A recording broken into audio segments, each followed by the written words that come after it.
আসসালামু আলাইকুম। শাওয়াল মাস সম্পর্কে ছোট্ট একটি ভিডিও। এই ভিডিওতে আমরা শাওয়াল মাসের আমল, ফজিলত, করণীয়, বর্জনীয় এই সম্পর্কে সংক্ষিপ্ত আকারে জানব। তো আমি ছোট থেকেই দেখে আসতেছি আমার দাদি এই রমজানের রোজার পরে এই শাওয়াল মাসে 6টা করে রোজা করে। কখনো এগুলো লাগাতারে করে যায়, মানে 6টা একসাথে রাখে, কখনো আবার একটার পরে একটা বাদ দিয়ে দিয়ে 6টা রোজা করে এই মাসে। তো এইভাবে আমার আম্মা, চাচি আম্মা, বড় আম্মা, ছোট আম্মা, এভাবে আমি অনেককেই দেখেছি এই রোজাগুলো রাখতে। তো এইটা নফল রোজা সবাইকে রাখতে হবে বিষয়টা এমন না। তবে এই শাওয়াল মাসে, রমজান মাসের রোজার পরে এই শাওয়াল মাসের এই রোজাটা অনেক গুরুত্বপূর্ণ। সহিহ মুসলিমের একটা হাদিস আছে, হজরত আবু আইয়ুব আনসারী রাদিয়াল্লাহু হতে বর্ণিত। তিনি বলেন যে রাসূল সাল্লাল্লাহু আলাইহি সাল্লাম বলেছেন, রমজানের রোজার পর কেউ যদি শাওয়াল মাসে 6টি রোজা রাখে তাহলে সারা বছর রোজা রাখার সমান সওয়াব পাবে। সুবহানাল্লাহ। তো এই আমলটা আমরা চেষ্টা করব করার। আল্লাহ তাআলা আমাকে সহ আমাদের সবাইকে যেন এটাই করার তৌফিক দান করে।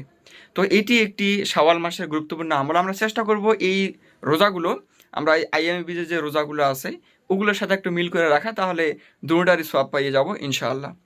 তো এখন আমরা ফজিলত আমল সম্পর্কে একটু জানলাম। এখন আসি করণীয় কিছু বিষয়। আমরা রমজান মাসের পর এই শাওয়াল মাসে একটু ইবাদত বন্দেগী কমিয়ে দেই। রমজান মাস শেষ, ইবাদত বন্দেগী কমিয়ে দেই, দান সদকা কমিয়ে দেই। এটা আমরা করব না। আমরা চেষ্টা করব ভালো কাজ যদি একটু হয় তবুও সেটি করার। আর বর্জনীয় যেই বিষয়াদিগুলো, আজকে এই সন্ধ্যার পর 5ই শাওয়াল।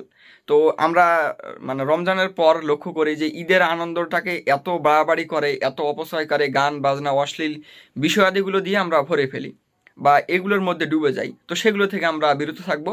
শাওয়াল মাসের জন্য এটাই আমার পরামর্শ থাকবে যে এগুলো আমরা বর্জন করব। তো এই সংক্ষিপ্ত একটা ভিডিওতে আমি চেষ্টা করলাম শাওয়াল মাস সম্পর্কে কিছু বিষয় বলার। আরেকটি কাজ আপনারা শাওয়াল মাসে করতে পারেন, সেটি হলো যদি রমজানে কোনো রোজা আপনাদের ছুটে যায়, সেটির কাফারা বা কাজা রোজা আপনি মূলত করে দিতে পারেন। এই ছিল এই ভিডিওতে। আর কোনো বিষয় যদি জানতে চান শাওয়াল মাস সম্পর্কে মন্তব্য করতে পারেন, ইনশাল্লাহ আমি যতটুকু জানি উত্তর দেওয়ার চেষ্টা করব। আসসালামু আলাইকুম।